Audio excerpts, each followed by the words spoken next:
আমাদের একটা প্রতিবেশী দেশ আছে, আমরা আমাদের দেশ নিয়ে যত ভাবি তারা তার চেয়ে বেশি ভাবে। কথা বুঝতেছেন না? আরো ভেঙে বলতে হবে। আমরা আমাদের দেশ নিয়ে যত উদ্বিগ্ন, এদের আরো টেনশন বেশি। বলেন, আমাদের দেশে শান্তি আছে না নাই? আমরা হিন্দু মুসলিমে কখনো দাঙ্গা লাগে? আসতে বলেন, কেন লাগে? ওদের পূজা পার্বণে আমাদের মাদ্রাসার ছেলেরা যে পাহারা দেয়, চিল্লায় বলেন ঠিক কিনা? আমাদের তাফসীর মাহফিলের সময় ওরা ডিস্টার্ব করে, ঢোল বাজায় না। ওদের পূজা পার্বণের সময় আমাদের তাফসীর মাহফিলের ডেট হলে আমরা চেঞ্জ করে দেই। সুবহানাল্লাহ, কি সাম্প্রদায়িক সম্প্রীতির রোল মডেল। আর ওই বাংলাদেশের ব্যাপারে তারা অনেক ডিসইনফরমেশন ছড়াচ্ছিল।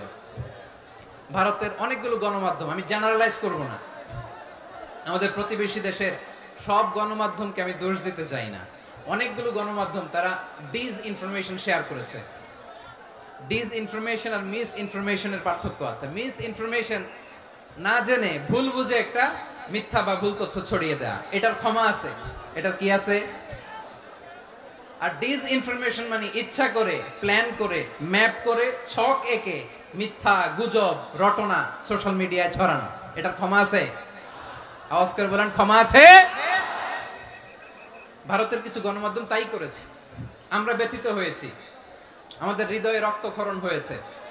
আমাদের প্রতিবেশী দেশকে বলতে চাই, আমাদের দেশ নিয়ে আপনাদের ভাবার দরকার নাই। নিজের চরকায় তেল দেন, নিজের দেশ নিয়ে ভাবেন। গত মাসের ভয়েস অফ আমেরিকার রিপোর্ট, বাংলাদেশে সংখ্যালঘু জনগোষ্ঠী আগের চেয়ে বেশি নিরাপত্তা পাচ্ছে। Report voice of America, Muslim report নাকি? মুসলিম জরিপ, ভয়েস অফ আমেরিকা। কথা বুঝে নাই বোধহয়। ভয়েস অফ আমেরিকা কি আমাদের রিপোর্ট?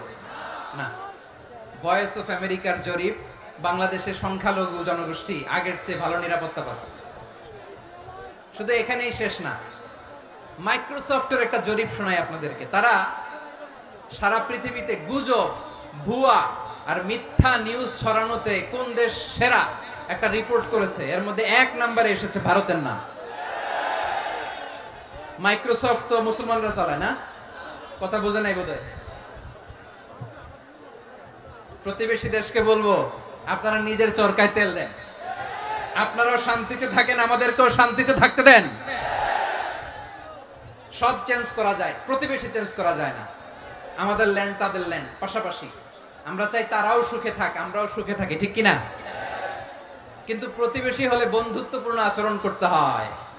প্রতিবেশী যদি বন্ধু না হয়ে প্রভু হতে চায়, এরকম দানব প্রতিবেশী কেউ চায় না।